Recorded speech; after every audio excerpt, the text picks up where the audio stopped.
I am writing this under an appreciable mental strain, since by tonight I shall be no more.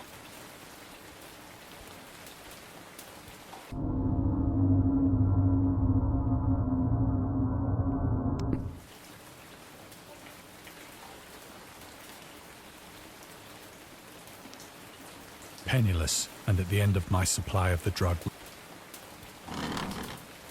Do not think from my slavery to morphine that I am a weakling or a degenerate.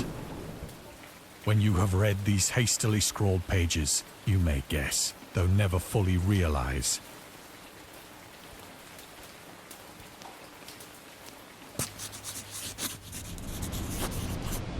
It was in one of the most open and least frequented parts of the broad Pacific that the packet of which I was supercargo fell a victim.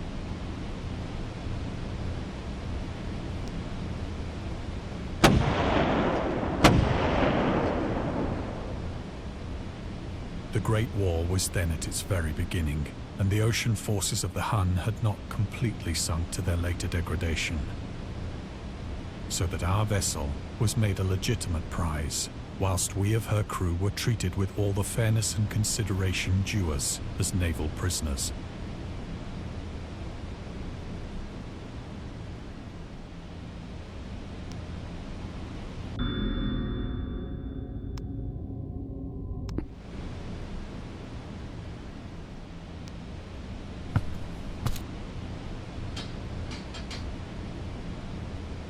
So liberal, indeed, was the discipline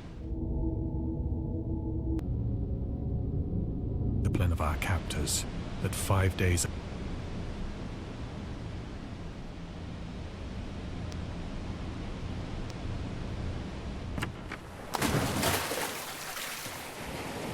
when I finally found myself adrift and free, I had but little idea of my surroundings. Never a competent navigator, I could only guess vaguely by the sun and stars that I was somewhat south of the equator. Of the longitude, I knew nothing, and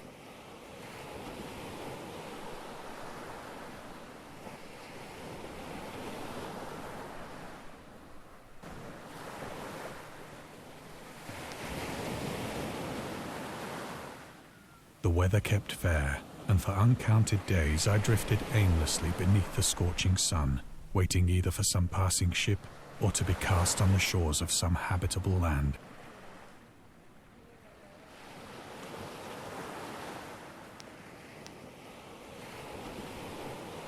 But neither ship.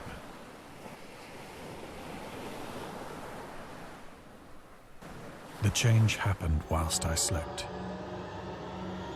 Its details I shall never know. For my slumber, though troubled and dream-infested, was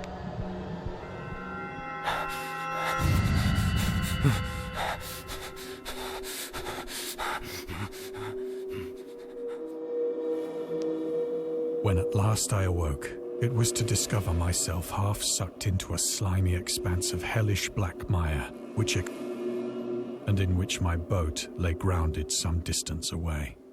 Though one might well imagine that my first sensation would be of wonder at so prodigious and unexpected, for there was in the air and in the rotting soil a sinister quality which chilled me to the very core.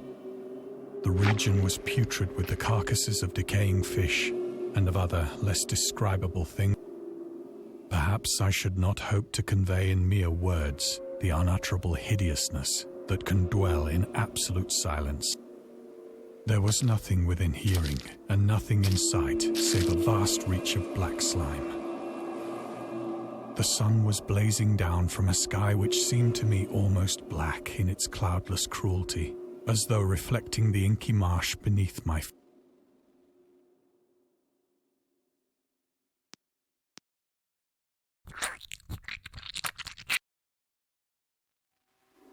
As I crawled into the stranded boat, I realized that only one theory could explain my position. Through some unprecedented volcanic upheaval, a portion of the ocean floor must have been thrown. So great was the extent of the new land which had risen beneath me that I could not detect the faintest noise of the surging ocean, straining my ears as nor were there any seafowl to prey upon the dead things.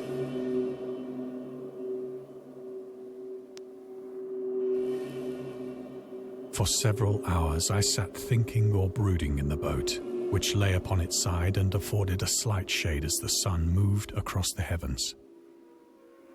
As the day progressed, the ground lost some of its stick. That night I slept but little, and the next day I made for myself a pack containing food and water, preparatory to an overland journey in search of the vanished sea and possible rescue.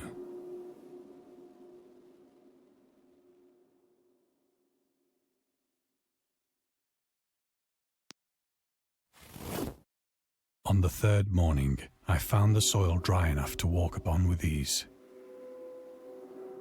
The odor of the fish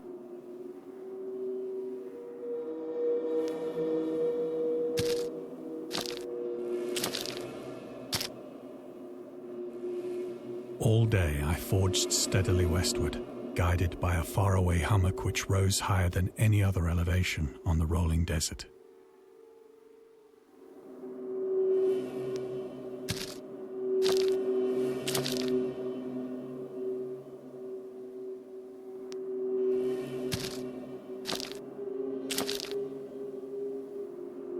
That night, I encamped, and on the following day,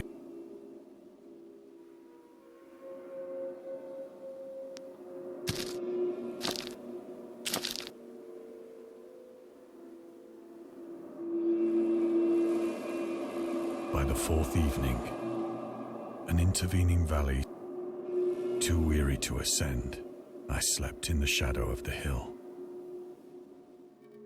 I know not why my dreams were, but ere the waning and fantastically gibbous moon,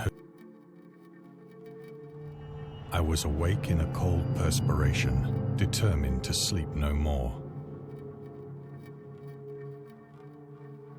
Such visions as I had experienced, and in the glow of the moon, without the glare of the parching sun, my journey would have cost me less energy. Indeed, I now felt quite able to perform the ascent which had deterred me at sun. Picking up my pack, I started for the crest of the eminence.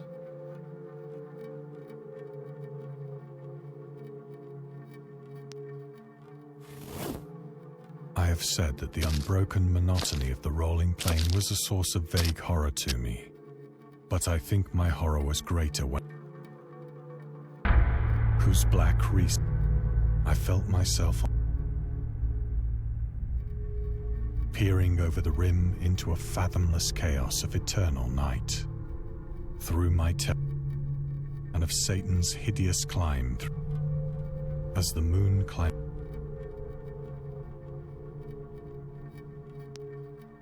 Ledges and outcroppings of rock afforded fairly easy footholds for a distance, whilst after a drop of only a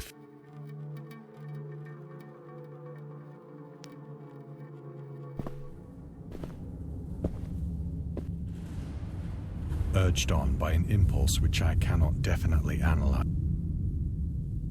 All at once, my attention was captured by a vast and singular object on the opposite slope, which rose, an object that gleamed whitely in the newly bestowed rays.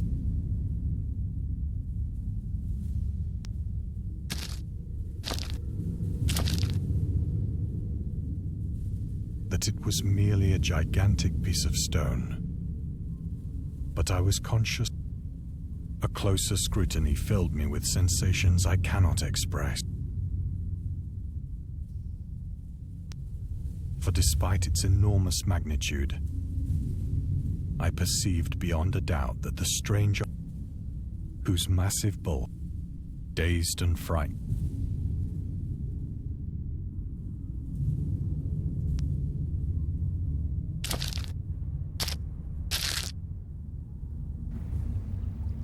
the moon, now near the zenith, shone weirdly and vividly above, and revealed the fact that across, on whose surface I could